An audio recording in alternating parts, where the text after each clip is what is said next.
This is the state of my watch collection. I'm going to go through my collection, the pieces I've added this year, and finally, the pieces I've worn the most. Let me start out with my two flagship pieces, starting out with the Patek Philippe Calatrava 5196.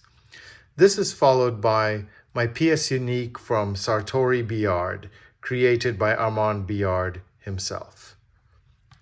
Next, we move to my Rolex Yachtmaster. This is followed by my trusty IWC Mark 18 edition La Petite Prince. To that, I've added in my Cartier tank. This in the North American market is an off-catalog piece.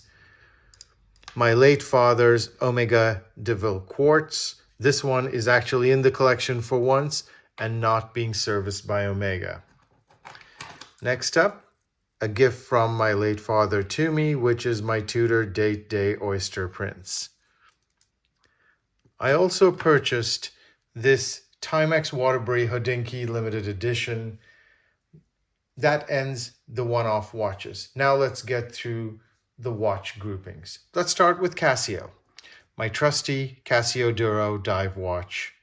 This is followed by my Casio Ed Sheeran Hodinkee limited edition watch. We now get to the Blancpain swatches.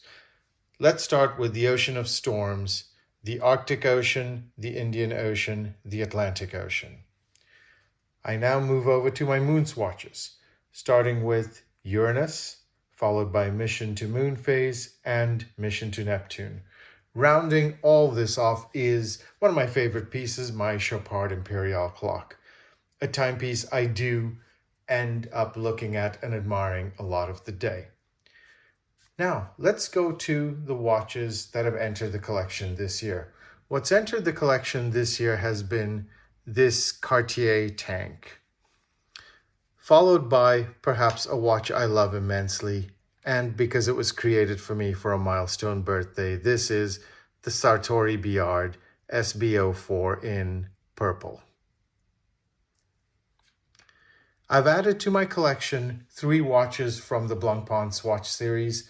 First, the Ocean of the Storms, the Arctic Ocean, and the Atlantic Ocean. As far as the MoonSwatches are concerned, I've added in the Mission to Moonphase and the Mission to Neptune. Let's go through the watches I've worn the most, but let me start with something surprising. The watch I haven't worn in the past 12 months has been the Rolex Yachtmaster. Not because I don't love it. I think it's a beautiful watch. I love the aesthetic of it. But every time I'm looking for a luxury watch, I tend to go in 2 directions. I pick up my trusty IWC because it is so legible, easy to read, and somewhat of a strap monster. Now in a colder months, it's on its traditional and original strap. The next watch I reached out for was a watch that has immense significance to me, Armand Billard's masterpiece, the Sartory Billard SB04. This is probably my second most worn watch after the IWC. In third place comes in the Blancpain and Swatch Ocean of Storms. This is despite the fact that the NATO-style strap makes this watch pretty thick to wear. I probably will change out the strap for this, but this got a significant amount of wrist time despite coming in later in the year. Fourth is my Casio Duro. This is just a weekend fun watch. If I'm going on a quick trip, I'll tend to take this watch. In fifth place is my Patek Philippe Calatrava 5196. I tend to wear this more to business meetings and business events, and it does see a fair amount of wrist time despite it being a traditional dress watch.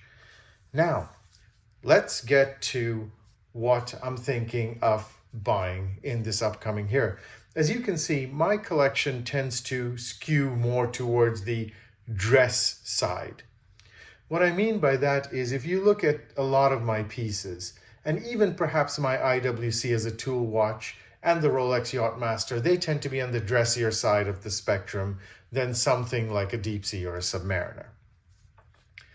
What I intend on doing this year is probably not buying many more of the cheaper watches And I intend on buying perhaps a more complicated watch, whether it's some kind of a calendar or maybe perhaps even a split-second chronograph.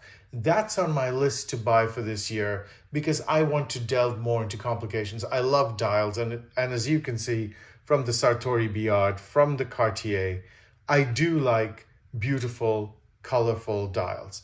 I am going to switch to complications now as my horological mind is skewing in that direction.